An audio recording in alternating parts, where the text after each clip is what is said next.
va être la suite de l'histoire de la Belle au bois dormant.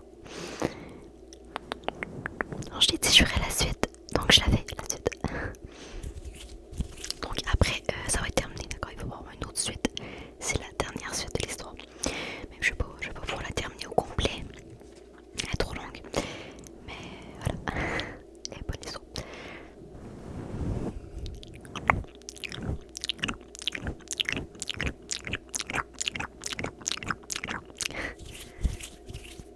Donc j'ai mis encore une robe. J'ai mis encore. C'est pas l'autre fois c'était pas une robe, c'était un gilet, mais en forme de robe. Mais là j'ai mis une robe parce que je trouve que ça fit avec l'histoire que je lis. Voilà. Donc je vais vous commencer tout de suite. Donc tu peux mettre tes écouteurs. Tu peux te mettre dans un endroit calme et tu peux te détendre. Détendre. Ok, promis, tu t'étends. Donc, pour commencer, on est rendu cette page-là. Ah, ça m'ouvre la bouche. Ah, on est rendu là. Quand vous reverrai-je, lui cria le prince. Jamais, jamais, jamais. J'étais tristement églantine par-dessus son épaule. Quand, insista le prince. Demain. Il semblait affreusement triste. C'était plus qu'Églantine ne pouvait en endurer. Elle ralentit sa course. Elle avait tellement envie de le rendre heureux. Rose, cria Flora. Attends, c'est-tu là, faut que je me mette. Rose, cria Flora. Bleu, ordonna Belle Humeur. C'était elle de baguette durant un bon moment. Les filles ne se rendent pas compte. Chaque fois qu'elle changeait la couleur de la robe, des bouffées de fumée. Tantôt rose, tantôt bleu, sortaient par la cheminée. J'ai oublié mes lunettes. Je viens de me rendre compte que j'ai oublié de mettre mes belles lunettes de vieille. Ah là, c'est vraiment, vraiment mieux. Je jure. Non, pas demain, murmura-t-elle, car demain lui semblait tout à coup trop loin. Pas demain, ce soir, à la cabane de bûcheron, dans la forêt. Là-bas, dans la maisonnette, les préparatifs d'anniversaire se déroulèrent sans encombre. Maintenant que les filles avaient récupéré leur baguette magique, farine, œufs et beurre se mélangèrent de même pour se transformer en un appétissant gâteau. Les aiguilles s'activant toute seule, cousaient la plus enraquinaire des robes roses. C'était pour moi.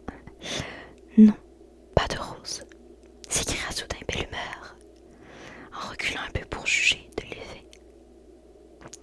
Pas de rose. Je la préfère bleue. Et d'un coup, de baguette magique, elle changeait la couleur de la robe. Oh non, c'est pas ce qui est écrit. Et toujours pas d'aurore. Leur corbeau avait grand-peur du châtiment que lui infligèrent sa maîtresse s'il ne découvrait pas Aurore avant qu'il ne fût trop tard. Et voilà que, juste comme ça, il survolait la chaumière de bûcheron. Ses yeux distinguèrent quelque chose d'inhabituel, un nuage magique, tout rose, puis un autre nuage magique, mais celui-ci était bleu. Pouf, rose, pouf, bleu. Il s'envola alors, taché de rose. Ça, je m'en souviens. À l'instant précis où l'Églantine revenait au logis en chantant. Le corbeau avait découvert que des lèches. Ok, non, c'est pas ça. Que des magiciens ou magiciennes opéraient des sortilèges dans un ombre, masure, perdu en plein bois.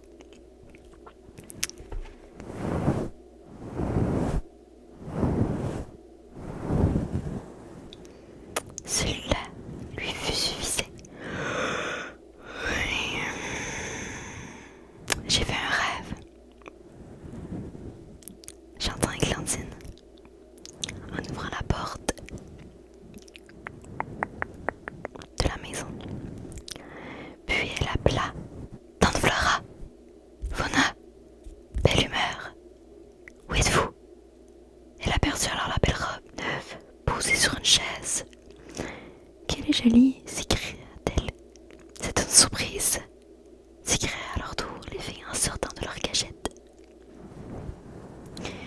Joyeux anniversaire, enfant chéri. Comme vous êtes gentille, voici le jour le plus heureux de ma vie. Vous verrez quand vous l'aurez rencontré. Rencontré qui? Demandèrent les filles, intriguées. Tu as fait la connaissance d'un étranger. Oh, ce n'est pas un étranger, affirma Églantine. Nous nous sommes déjà rencontrés. Où cela? En rêve assez souvent ces derniers temps. Soupira Églantine en fermant les yeux. Elle est amoureuse, s'exclama Fauna. C'est terrible, se lamenta Flora. Terrible, pourquoi? Après tout, j'ai 16 ans. Mais tu as déjà fiancé, expliqua tristement Flora au prince Philippe. Attends, Flora, au prince Philippe. C'est impossible, répondit Églantine. Stupéfaite, il faudrait que je sois... Princesse acheva, belle humeur. Précisément, tu l'es, ma chérie. Tu es la princesse Aurore. Ce soir même, nous devons te ramener à ton père, le roi Stéphane. Je ne veux pas partir, s'écria Églantine. Celui que j'aime doit venir ici ce soir. Je l'ai invité. Je suis navrée, murmura Fauna, avec bonté. Mais tu ne dois plus revoir ce jeune homme. Oh non, non, supplia Églantine. Elle éclata en sanglots et monta dans sa chambre en trébuchant. Nous pensons qu'elle serait si heureuse, soupira belle humeur. La lumière dorée du soleil réchauffait encore les murs du château en cette fin d'après-midi. Lorsque les trois filles conduisirent par des chemins détournés, la pauvre Églantine à sa véritable demeure. Les premiers ombres du soir tombaient quand toutes gare se glissèrent dans la cour par une petite porte.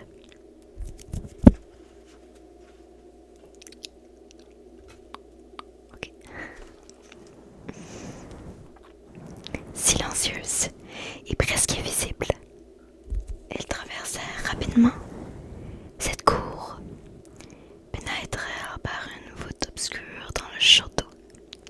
Lui-même, on traversa encore des salles plongées dans la pénombre. Ah, ça je m'en souviens. On monta un escalier en colimaçon. Enfin, Flora, qui marchait en tête, ouvra la porte de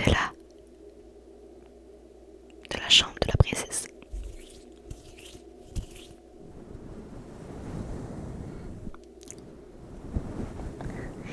Tout va bien, ma chérie, murmura-t-elle. C'est ici, entre. Elles entrèrent toutes, sans bruit, sur la pointe des pieds. Assis-toi, ma chérie. Mets-toi à ton aise, dit Flora à la princesse. Pendant ce temps, nous allons voir ton père pour lui annoncer ton arrivée. Cependant, dans une autre aile du château, on s'agitait beaucoup. Nul n'ignorait dans le pays que, ce jour-là, la princesse Aurore devait rentrer chez elle. La nouvelle s'était propagée dans le pays alentour. Le roi Hubert était déjà arrivé, car, comme chacun le savait aussi, on allait profiter du bal d'anniversaire de la princesse Aurore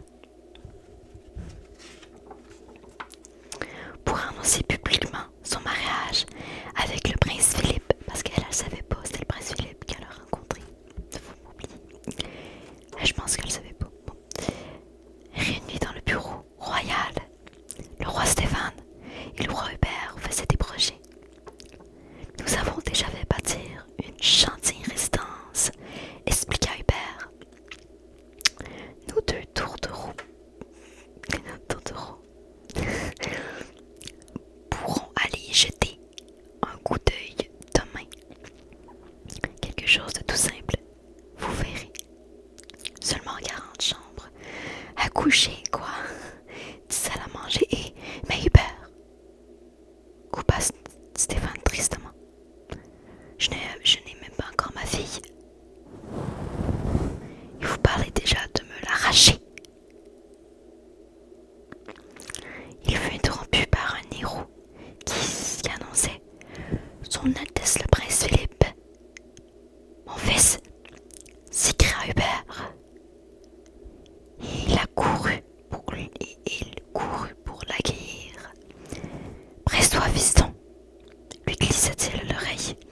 Tu ne peux pas rencontrer ta future épouse vêtue comme te voilà.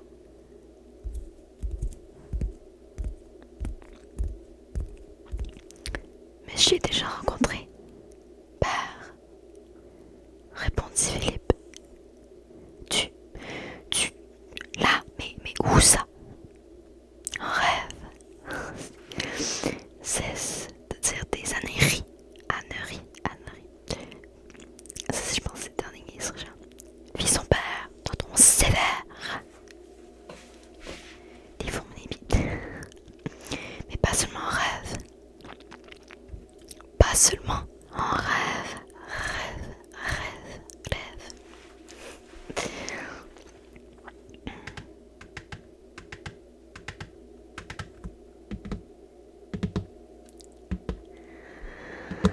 Mais pas seulement en rêve.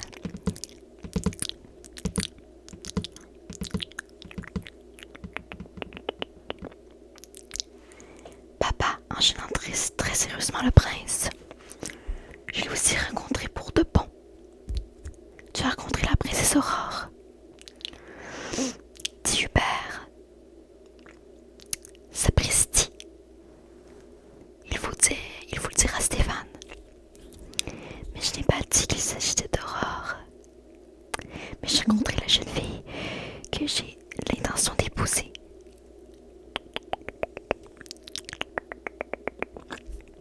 Oh Philippe, c'est une plaisanterie, n'est-ce pas? Non, père, je ne plaisante pas. Mais tu ne peux pas me faire ça à moi. Tu es un prince et tu dois épouser une princesse. Ah, t'es bugué, voilà. J'arrête. Écoute, papa, dis gentiment Philippe, ne sois pas vieux jeu. Les temps ont changé. Tu sais, il faut être moderne. Nous sommes où? X, I, V, E, ou 20e, 18e, 17e siècle, 18e siècle. Je pense que c'est 18e siècle. Je veux épouser la jeune fille que j'aime, même si c'est pour cela que je dois renoncer au trône. Quelle sottise! S'exclama Hubert, puisqu'il n'y a pas moyen de s'entendre. Et là-dessus Philippe haussa les épaules, se remit en selle d'un bond et s'en alla. Philippe appela son père. Reviens, mon fils.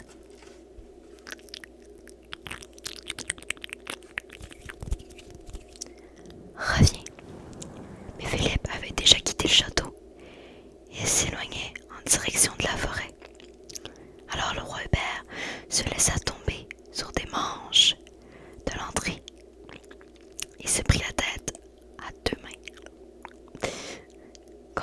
Comment diable je le fais annoncer cela, Stéphane? Soupira-t-il. Mais le pire est encore à venir. Mon rouge à lèvres est trop. Oh wow. Je pense que j'aime plus. Je sais pas si j'aime plus la robe bleue ou la robe rose. Je pense que j'aime mieux la robe rose. Ignorant ce qui se passait si près d'elle, Aurore était toujours dans sa chambre, en train de s'engueuler. Soudain, une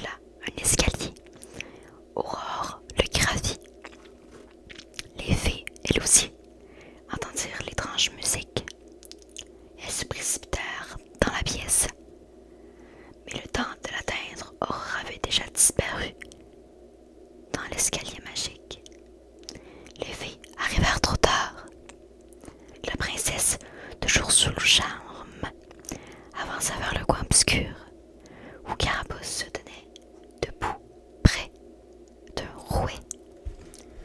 Ne touche à rien, crièrent les fées, mais plus fort qu'elle encore. Carabosse ordonna d'une voix tonnante: prends le fuseau. Hypnotisée, Aurore étendit la main. Tic! Le fuseau lui piqua le doigt. J'ai pleuré, pour vrai. Quand j'ai écouté le film, le vieux, quand c'est piqué le doigt, j'ai vraiment pleuré. Aurore s'effondra. Pauvre sotte, dit méchamment Carabosse aux trois filles qui se brassèrent sur le seuil. Dire que vous pensiez triompher de moi. Et en éclatant de rire diabolique, la méchante magicienne disparut. Donc la méchante magicienne, c'est pas Carabosse, c'est pas son vrai nom, hein, Carabosse. J'en sais plus.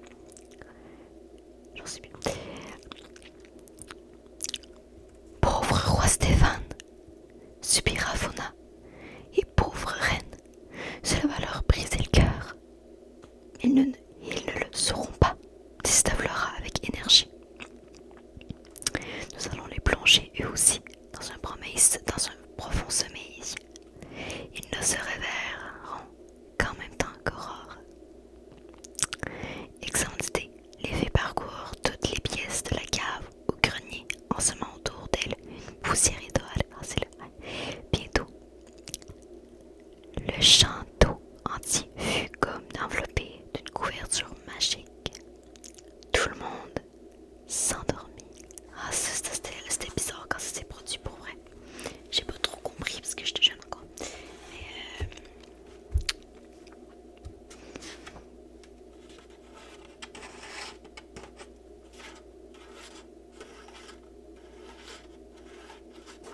Mais deux dernières pages, ok. Deux dernières pages. À peu près au moment où les filles quittaient le château, le prince Philippe arrivait à la petite chaumière de la forêt. Est-ce que vous avez vu c'est quoi ici? De la forêt. Hélas, ce n'était pas la jeune fille qu'il aimait, qui l'attendait derrière les rideaux de la fenêtre. C'était Carabosse.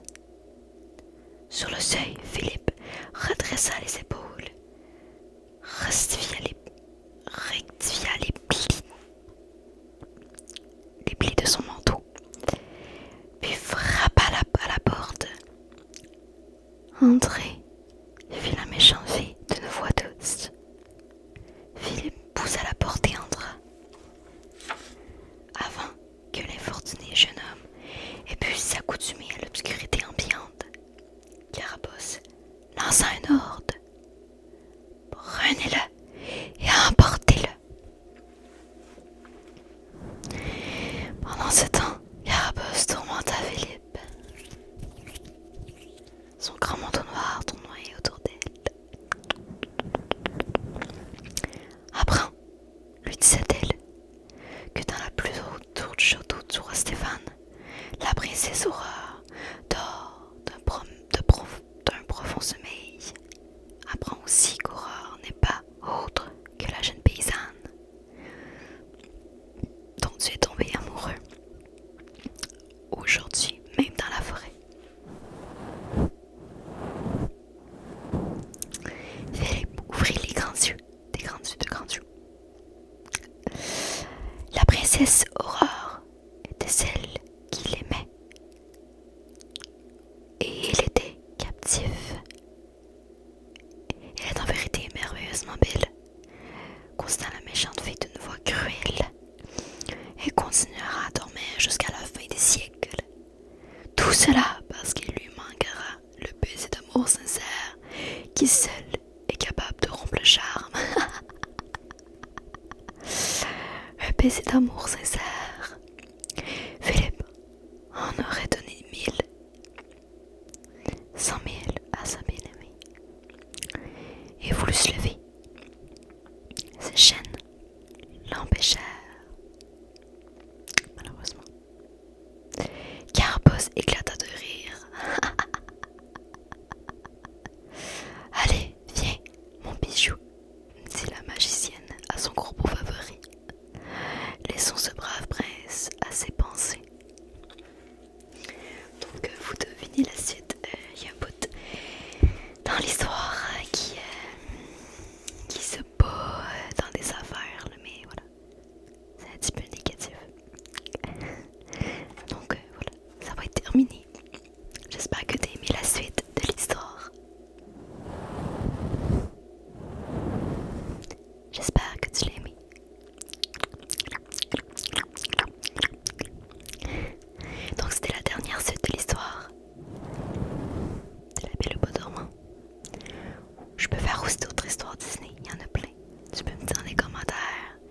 si t'aimais ces histoires de Disney. Donc c'est juste des vieilles histoires Disney. Voilà, c'est des vieilles, mais elles sont super bonnes. Mais je trouve que